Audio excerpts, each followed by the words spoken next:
Chapter 1000 Prelude. Di istana megah di atas kabut abu-abu. Melalui titik cahaya doa Enuni, Klein melihat pemandangan di dalam kamar pelayannya. Saat penglihatannya menarik keluar dan perlahan meluas, ia mulai memperhatikan seluruh jalan Boklun. Di antara bangunan yang ditutupi bunga segar dan rumput, pohon payung intis yang melindungi sinar matahari perlahan melintas. Ada kereta yang bergerak lambat, dihiasi dengan elegan atau indah, dan pemuda-pemuda yang melaju cepat di atas sepeda. Akhirnya, Klein mengunci pandangannya pada unit 39, kediaman anggota parlemen Ma. Ia kemudian menurunkan sudut pandangnya dan mulai mengamati setiap hewan dan manusia untuk melihat apakah ada pria berambut hitam, bermata hitam, yang mengenakan kacamata monokal. Tidak ada peralihan atau pencampuran takdir. Hampir 10 menit kemudian, Klein menghela napas lega. Saat itu, sebuah kereta masuk ke kediaman Mah dan berhenti di depan pintu mereka. Seorang gadis muda dengan rambut keriting hitam hijau dan mata coklat gelap yang cerah turun dari kereta. Dia adalah Hazel yang telah pulang ke rumah. Dia mengenakan gaun hijau tua yang tidak memperlihatkan bahunya. Bibirnya sedikit mengerucut, dan dia terlihat santai dengan sedikit senyuman bahagia. Melihat Hazel dalam keadaan seperti itu, jantung Klein berdebar. Ini jelas tidak normal. Dari sudut pandang Klein, demigod tikus hanya memiliki dua kemungkinan setelah bertemu dengan avatar Amon. Dia bisa saja memiliki kartu truf dan berhasil melarikan diri dengan biaya terluka parah, atau dia telah berubah menjadi karakteristik Beyonder untuk memperkuat avatar Amon. Dan terlepas dari hasilnya, tidak mungkin Hazel menemukan gurunya. Dia pasti akan merasakan duka dan sakit, merasa putus asa dan sedih. Jadi, bagaimana dia bisa terlihat santai dan bahagia? Dengan dia yang mengambil risiko pergi ke manor di pinggiran kota untuk memberitahu gurunya. Dia bukanlah orang yang dingin dan egois. Keadaan dia saat ini menunjukkan bahwa dia telah memastikan bahwa gurunya, demigod tikus itu, baik-baik saja. Dia bahkan telah dihargai, mungkin memperoleh berbagai pengetahuan tentang dunia supranatural. Ini bertentangan dengan teoriku tentang hasil demigod tikus. Tidak, itu bukan bertentangan. Setelah menghilangkan yang tidak mungkin, apapun yang tersisa, tidak peduli seberapa tidak mungkin, pasti adalah kebenaran. Klein bersandar di kursinya dan sampai pada kesimpulan. Amon tidak hanya memperoleh karakteristik Beyonder, demigod tikus, tetapi juga mencuri takdirnya dan mengganti identitasnya. Oleh karena itu, bagi Hazel, gurunya tidak mengalami musibah dan hanya perlu waktu untuk bersembunyi. Setelah memastikan hal itu, Klein menghembuskan napas dengan tenang dan merasa sedikit lega. Baginya, aspek paling menakutkan dari Amon adalah bahwa tidak ada yang tahu bentuk atau identitas apa yang dia akan gunakan untuk muncul. Mungkin saja anggota parlemen Ma suatu hari akan mengenakan kacamata monokal, atau serangga di taman akan berbalik dengan kacamata monokal di wajah mereka. Oleh karena itu, setelah memahami identitas yang mungkin digunakan Amon untuk muncul, Klein tidak bisa tidak merasa lebih tenang. Adapun penampilan Amon yang bermasalah di depan Hazel, Klein percaya bahwa itu tidak mungkin. Lagi pula, Amon adalah Raja Malaikat yang pada dasarnya mahir dalam penipuan. Bahkan jika dia menyebutkan sesuatu yang berbeda dari apa yang dikatakan demigod tikus, dia bisa dengan mudah menggunakan alasan bahwa itu adalah ujian dengan apa yang dia katakan sekarang sebagai bagian dari pendidikan formalnya untuk menipunya. Tentu saja, berdasarkan gambaran Pales Zoroast, Amon pasti tidak akan muncul sebagai demigod tikus. Jadi aku tidak boleh ceroboh. Klein melakukan beberapa pengamatan sebelum menarik pandangannya dan meninggalkan kabut abu-abu. Di dalam kamarnya, ia duduk di kursi malas dan minum teh hitam dengan irisan lemon.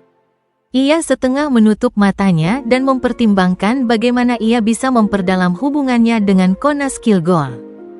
Setelah waktu yang tidak diketahui, Klein tiba-tiba membuka matanya dan mengaktifkan spirit vision-nya. Di tingkat demigod, ia sudah bisa mengaktifkannya kapan saja. Hampir pada saat yang sama, Reinet Tineker muncul dari kekosongan dengan 4 kepala pirang bermata merah di tangan. Salah satu dari mereka memiliki surat di mulutnya. "Surat siapa ini?" tanya Klein saat ia mengulurkan tangan kanannya. "Saren, kepala Reinet Tineker," yang lain menjawab. "Nona Saren, dia seharusnya sedang melakukan persiapan terakhir untuk kenaikan pangkat. Mengapa dia tiba-tiba menulis kepadaku?" Klein sedikit bingung saat menerima amplop tersebut. Setelah membukanya, ia menemukan isi yang sangat sedikit. Hanya ada satu kalimat sederhana. "Emlyn White sedang mencari sekolah pemikiran mawar." Emlyn sedang mencari sekolah pemikiran mawar? Klein mengernyit kaget. Pandangan Klein tentang Emlyn adalah seorang sanguin yang takut masalah. Kecuali diperlukan, ia bahkan tidak ingin keluar. Jadi, bagaimana dia bisa aktif mencari sekolah pemikiran mawar? Ini jelas bukan kehendak Emlyn sendiri. Ya, Emlyn pernah menyebutkan bahwa beberapa tokoh penting dari sanguin akan menemuinya. Ini adalah misi baru yang diberikan sanguin kepadanya? Sangat mungkin, namun, mengapa dia tidak menyebutkannya di klub tarot? Oh, itu berfokus pada operasi hukuman, dan dia memiliki petunjuk lain, jadi dia sementara menahannya dari kami. Klein berpikir saat ia bersandar ke depan. Di bawah pengawasan 8 mata Nona Messenger, ia mengeluarkan selembar kertas dan pena dari meja kopi. Ia tidak penasaran tentang petunjuk Emlyn, karena itu adalah hal yang jelas.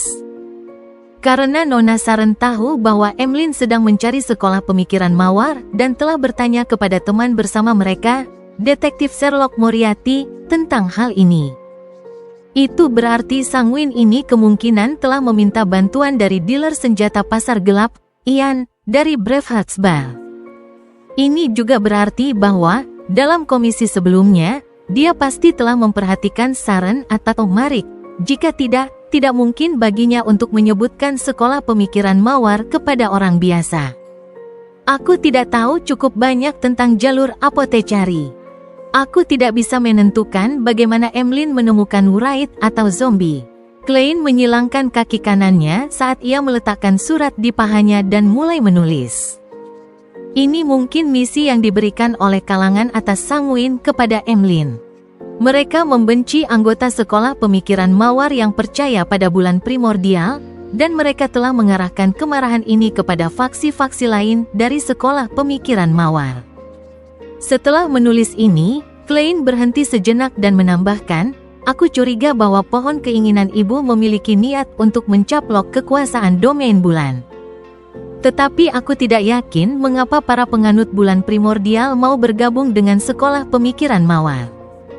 Keberadaan rahasia ini tampaknya memiliki hubungan yang sangat rumit dengan pohon keinginan ibu. Mereka saling bertentangan, tetapi mereka juga telah bekerja sama. Sulit untuk menentukan." Meletakkan pena dan melipat surat, Klein melihat ke arah Nona Messenger yang telah menunggu. Ia bertanya dengan tawa kecil, "Bagaimana kau tahu bahwa aku akan membalas?" Salah satu kepala Reinet Tineker menjawab singkat, "Firasa." Tak lama setelah itu, keempat kepala pirang bermata merah itu berbicara satu sama lain. "Kau terlihat sedikit lebih hidup akhir-akhir ini. Ekspresimu juga menjadi jauh lebih kaya." Saat Klein mengeluarkan kotak yang terhubung dengan jam saku emasnya, ia mengambil koin emas dari dalamnya dan berkata dengan senyum sinis, "Sering mengenakan topeng tebal tidak baik untuk kesehatan mental. Aku menyadari hal itu setelah menjadi demigod. Oleh karena itu, kecuali ia berada dalam situasi di mana ia perlu menyamar atau menyembunyikan perasaannya, ia membatasi penggunaan kekuatan clownnya untuk mengontrol emosinya." Reinet Tineker tidak mengucapkan sepatah kata pun saat kepala-kepala itu menggigit koin emas dan surat sebelum menghilang.